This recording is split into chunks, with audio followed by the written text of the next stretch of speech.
Students, once again I welcome you all to the e-learning platform by the Automobile Engineering Department of BSIET.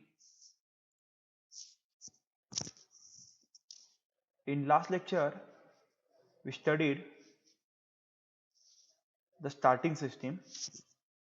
So in today's lecture, we are going to study the charging system of two-wheeler. So in this point, we have to study the components of charging system, then the schematic wiring and working of charging system. So we have to see the wiring diagram and their working, how it works. So let's start.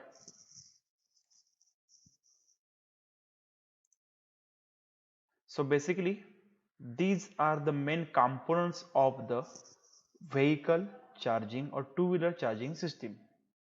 So what are the different parts? So this is the rotor, this is the stator, or it is also called as a magneto alternator or generator. These are the connection and wirings. Then this is the voltage regulator. This is also called as the RR unit. It is also called as a RR unit because it is also known as a rectifier regulator or regulator rectifier. And this is the capacitor with bracket. So this rotor is mounted on the output shaft of the crankshaft, and it is having permanent magnet with this.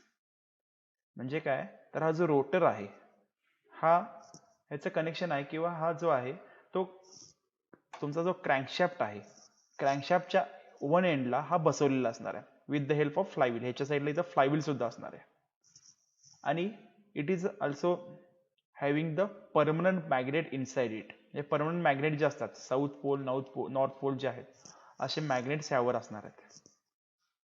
तर हा rotating part आहे, so it is called as a rotor. हा crankshaft बरोबर rotate होतोय. त्यानंतर हा आहे stator. ह्या स्टेटर आहेत आणि स्टेटर वाइंडिंग्स आहेत, ह्या कॉपरच्या वाइंडिंग्स आहेत.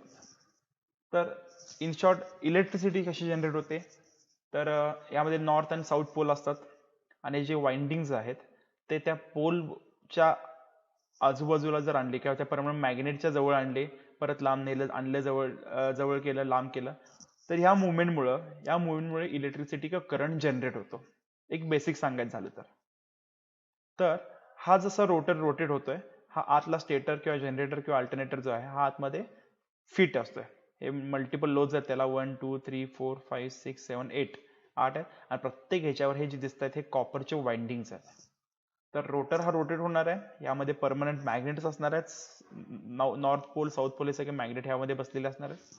हा स्टेटर आहे, स्टेटर आहे त्याला जनरेटर पण नाव आहे आणि तो काय करतोय, त्याच्यावर कॉपरचे वाइंडिंग्स आहेत, त्यावरती कॉपरचे वाइंडिंग्स बसवलेले आहेत. आणि त्यानंतर आर युनिट. युनिटचं फंक्शन काय आहे, तर जे हा रोटर किंवा हे जे युनिट आहे हे जे हा जो करंट डेव्हलप करणार आहे हा असणार आहे एसी.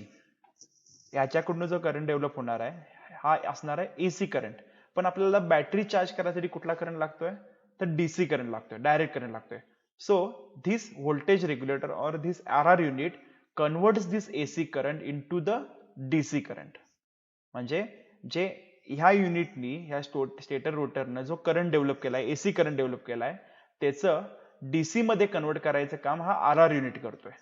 हे झालं एक युनिट. ह्याचं अजून एक फंक्शन आहे, तर आपली बॅटरी किती व्होल्ट असती, 12 व्होल्ट असते आणि त्याला चार्ज करायला ऍट द मॅक्स 14 व्होल्ट पर्यंत तुम्हाला सप्लाय लागतोय. तर जेव्हा समजा हा रोटेट होणार आहे, हा रोटर रोटेट होणार आहे, हा रोटर कशावर असं माउंट केलेला आहे, क्रँकशाफ्टवर आहे, बरोबर आहे. मग इंजिनचं स्पीड जेवढं वाढेल तेवढं करंट डेव्हलप जो होणार आहे तो जास्त होणार आहे. इंजिनचं स्पीड वाढणार आहे तेवढा हा जास्त मुवमेंट रोटेट होणार आहे, तेवढं करंट जास्त डेव्हलप होणार आहे. आणि करंट जास्त डेव्हलप झाला तर तो जर बॅटरीकडे आहे तसा पाठवला तर बॅटरी काय होणार आहे, तुमची ओव्हरचार्ज होणार आहे. बॅटरी तुमची ओव्हरचार्ज होणार आहे आणि बॅटरी ओव्हरचार्ज झाली तर काय होणार, बॅटरी लवकर खराब होते, फुगते बॅटरी आणि लवकर खराब होते. तर ते होऊ नये म्हणून हा व्होल्टेज रेग्युलेटर काय करतोय किंवा आर युनिट काय करतंय की बॅटरीकडून व्होल्टेज जे आहे बॅटरीचं व्होल्टेज सेन्स करतं आणि जर ती बॅटरी जर फुल्ली चार्ज असेल तर तो हा करंट जो आहे तो हा करंट इथून पुढे पाठवला जात नाही.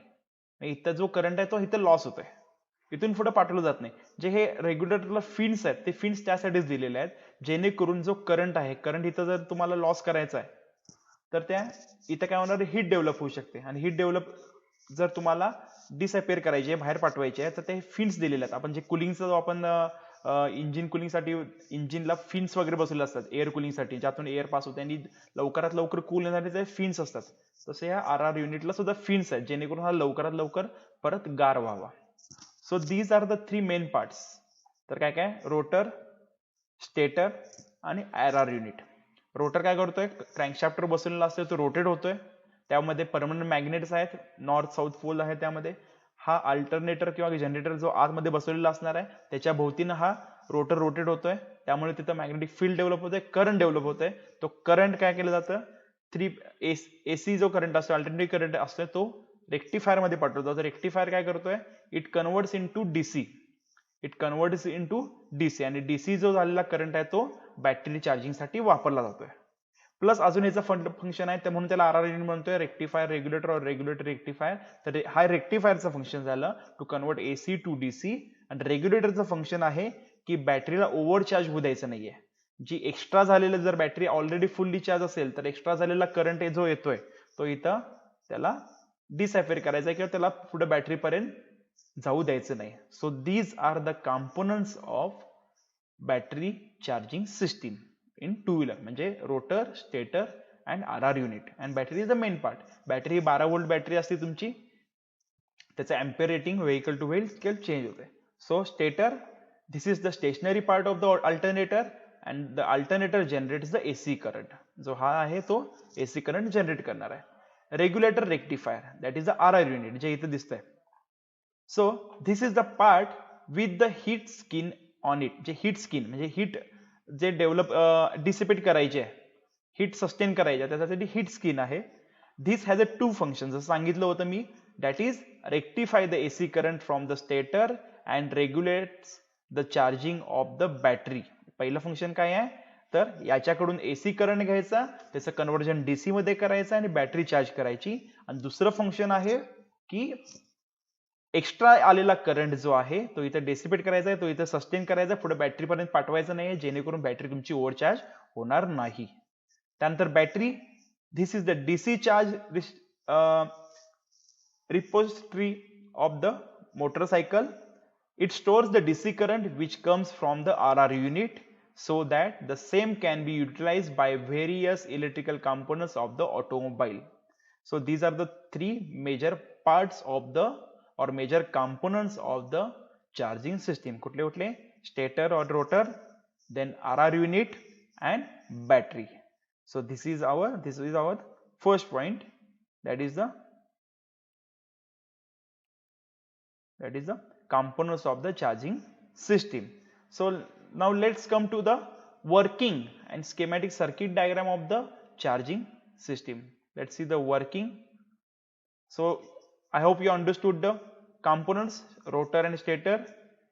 It generates the current which is the AC current, then RR unit which converts the AC current to DC current and sends this current to the battery for charging. And also there is one more function of RR unit to control the current. For what? To save the life of the battery or to save the overcharging of the battery. Overcharging होऊ द्यायची नाही बॅटरीला, त्यासाठी हे RR unit काम करते. So now let's see the working. How does it works or how charging process is carried out? So this is the wiring diagram or the circuit diagram for the charging system. This is the stator, as we seen in this diagram, rotor and stator. So this is the stator, this is the rectifier unit. There are 6 diodes in the rectifier or RR unit. Then to the bike electrical system, then ignition switch, main fuse, and this is the battery. So let's see how it works. A generator on the bike is producing this electrical power because it has a copper wire winding on stator. स्टेटरवर जे winding आहेत ते copper wire winding आहेत. That is located inside the varying magnetic field, ज्या ह्या magnetic फील्डच्या आतमध्ये बसवलेल्या आहेत. The simplest generator uses a flywheel that runs on the crankshaft with the couple of magnets inside it. We call this flywheel with its built-in magnets the rotor. म्हणजे हे जे आहे यामध्ये इनबिल्ट मॅग्नेट्स बसवलेले असतात जे रोटेट होत असतात. The magnet themselves have north and south poles and the flywheel is rotating around the stator. जे मॅग्नेट आहेत त्याला नॉर्थ अँड साऊथ पोल असतात आणि स्टेटरच्या वर ते रोटेट होत असतात. The stator is a metal core with lots of metal poles. जे मेटल पोल्स आहेत दिसतात तिथे 8 पोल्स आहेत 1 2 3 4 5 6 7 8 lots of metal poles having winding of copper wire on them. Copper वायरचे वाइंडिंग्स आहेत. Because the flywheel is rotating and there north and south pole inside it, the winding of the stator are exposed to the first north pole, then south pole, then north pole and so on. म्हणजे पहिल्यांदा north pole असेल, south pole असे हे त्याच्या समोर ते येत जातात. त्या वाइंडिंगच्या समोर हे पोल्स येत जातात किंवा ते मॅग्नेट येत जातात. This is a varying magnetic field that is needed to let the winding itself produce AC current. त्यामुळे तुमचा AC current produce होतोय. These winding themselves are connected in star. So the stator has only 3 output wires emerging from it. जे output जो पडणार आहे ते 3 वायरचे आहेत जे दिसतात 1 2 and 3. म्हणजे हा स्टेटर आहे, स्टेटरचे आउटपुट दिसतात 1 2 and 3 आणि हे इथं स्विचिंग आहे, इलेक्ट्रॉनिक स्विच आहे इथं. त्यानंतर this generator step up we call permanent magnet generator. This is because the flywheel contains magnet that are magnetic all the time. The output of certain stator is depending on the engine speed. Then the AC current is led through the rectifier inside the regulator rectifier unit. इथं जे आहे ते regulator rectifier unit असणार आहे ते AC current तिथं पाठवला जातोय. The rectifier converts the 3-phase AC to single 14.4 VDC output. म्हणजे DC मध्ये त्याचं कन्वर्ट केलं जात आहे.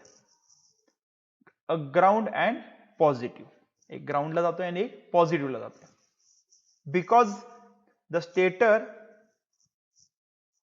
is producing power according to the engine speed, the stator output is too high all the time. म्हणजे जसं इंजिनचं स्पीड वाढणार आहे तसं स्टेटरचं आउटपुट जे असणार आहे ते काय असणार आहे, ऑब्विसली हाय असणार आहे, तेवढं जास्तीत जास्त करंट तो प्रोड्यूस करतोय.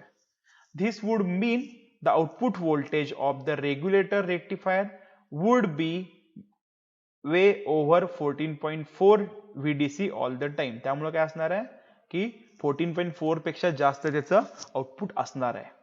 Which would result in an overcharging of the battery. जसं मग सांगितलं होतं की ओव्हरचार्जिंगची बॅटरी होऊ शकते and blowing electrical components on the bike that were meant to run on the voltage of 14 to 15 VDC. हे व्होल्ट DC सप्लाय. म्हणजे आपले जे लाईट्स असतील किंवा स्टार्टिंग मोटर आहे, स्टार्टर मोटर आहे किंवा आपले बल्ब्स असतील, इंडिकेटर्स आहेत, हे 12 व्होल्ट ते 15 व्होल्ट वरच वर्क करणार आहेत. जर ते तुमचे रेक्टिफायर जर किंवा रेग्युलेटर जर तिथं नसेल तर काय होणार आहे की जर व्होल्टेज जास्त झालं, हायेस्ट करंट म्हणजे गाडीचं स्पीड जास्त झालं, करंट जास्त डेव्हलप झाला आणि जास्त जर व्होल्टेज जर पाठवलं ह्या कॉम्पोनन्सला, कॉम्पोनन्स काय होणार आहेत, उडून जाणार. हे उडणार आहेत म्हणजे त्याचे शॉर्ट होणार आहेत, कॉम्पोनन्स ते शॉर्ट होणार आहेत. घरामध्ये बघता की हायेस्ट करंट आला की एखादा कॉम्पोनंट उडतोय, एखादा मशीन उडतंय, तर तुम्ही ती फ्यूज बसवताय, तर तिथं हा व्होल्टेज रेग्युलेटर काम करतोय की व्होल्टेज ते रेग्युलेट करतोय. आणि रेक्टिफायर काय काम करतोय, to rectify this current to AC to DC. सो म्हणजे जसं इथं म्हणजे इन शॉर्ट काय आहे तर हा स्टेटर परमनंट आहे, रोटर रोटेट होतोय, रोटर जसं रोटेट होईल तसं इलेक्ट्रिसिटी प्रोड्यूस होते.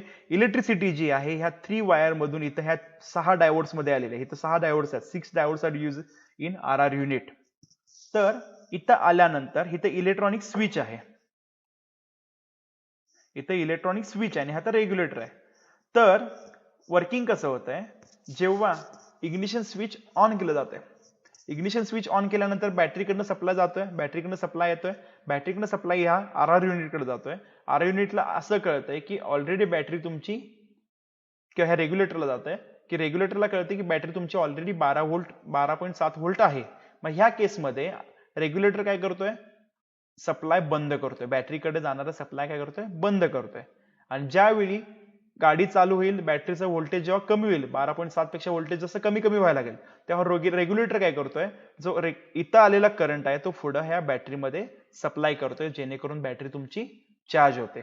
म्हणजे काय, इथं तुमची करंट डेव्हलप होतोय, करंट डेव्हलप केल्यानंतर हे जे डायोड्स आहेत, हा रेक्टिफायर युनिट जे आहे, इथं एसी टू डीसी कन्व्हर्जन केलं जातंय. आणि हा रेग्युलेटर काय करतोय, कधी व्होल्टेज पुढे पाठवायचं, कधी पाठवायचं नाही, हे काम करतोय. आणि किती प्रमाणामध्ये पाठवायचं काम हे रेग्युलेटर करतोय. So this is the R unit, this is the battery, and this is the stator and rotor unit. तर काय, रोटर रोटेट होत असतोय, रोटरला आतमध्ये परमनंट मॅग्नेट्स आहेत, नॉर्थ अँड साऊथ पोल त्यामध्ये असतात. जसे ते ह्या जे पोल्स आहेत त्या पोलच्या समोर येतील, वाइंडिंग असलेल्या पोलच्या समोर येतील, तसे इलेक्ट्रिसिटी जनरेट होते, करंट जनरेट होतोय. हा करंट 3 वायर थ्रू आर युनिटला पाठवला जातोय. आर युनिट मध्ये आल्यानंतर आर युनिट काय करतोय, तो एसीचं डीसी मध्ये कन्वर्ट करतोय. प्लस हा रेग्युलेटर इथं बसवलेला आहे आर युनिट मध्ये. रेग्युलेटर काय करतोय की अप टू 14.7 और अप टू 15 व्होल्ट जो करंट आहे, म्हणजे बॅटरी चार्ज करण्यासाठी जेवढा करंट लागतोय तेवढाच करंट पुढे पाठवतोय. उरलेला करंट इथंच तो त्याचा लॉस केला जातोय.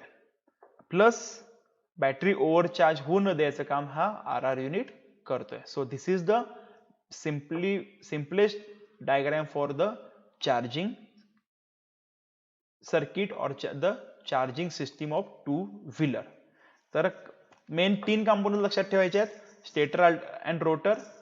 तर स्टेटरला अजून दुसरं नाव आहे अल्टरनेटर जनरेटर, त्यानंतर रोटर, त्यानंतर हा आर युनिट. आर युनिट काय करतोय, एक तर एसीचं डीसी मध्ये कन्वर्ट करतोय, प्लस बॅटरी ओव्हरचार्जिंग होऊ देत नाही. आणि थर्ड म्हणजे बॅटरी. बॅटरी 12 व्होल्ट, तुमची 12.7 व्होल्ट बॅटरी असणार आहे, आणि ती करंट सेव्ह करते. आणि त्यानंतर रिस्पेक्टिव्ह जे कंपोनंट्स आहेत, स्टार्टर असेल किंवा बाकीचे कंपोनंट्स आहेत, त्यांना ते पाठवते. So these are the 3 basic components, and this is the circuit diagram or working diagram for the charging system of two wheeler. परत एकदा सांगतो, इथं परमनंट मॅग्नेट आहे, हा रोटर आहे, हा रोटर आहे, हा स्टेटर आहे, त्यानंतर हे रोटर आहे. रोटर काय करत असतोय, रोटेट होत असतोय, तो तुमच्या आउटपुट शाफ्टवर बसवलेला आहे, क्रँकशाफ्टच्या. त्याला परमनंट मॅग्नेट्स आहेत, नॉर्थ अँड साऊथ पोल आहे. जसे ह्या कॉपर वाइंडिंगच्या पोलच्या समोर हा रोटर येणार आहे, किंवा नॉर्थ अँड साऊथ पोल्स येणार आहेत, मॅग्नेट येणार आहे, तसं हे इलेक्ट्रिसिटी जनरेट केले जाते.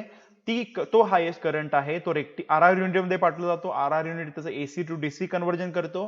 प्लस रेग्युलेटर काय करतो की मॅक्सिमम करंट पुढे जाता कामा नये, जेणेकरून बॅटरी लॉस होईल किंवा बॅटरी डॅमेज होईल, बॅटरी ओव्हरचार्ज होईल, तेवढाच करंट तो पुढे पाठवायचं काम हा रेग्युलेटर करतो, आणि तुमची बॅटरी चार्ज होते.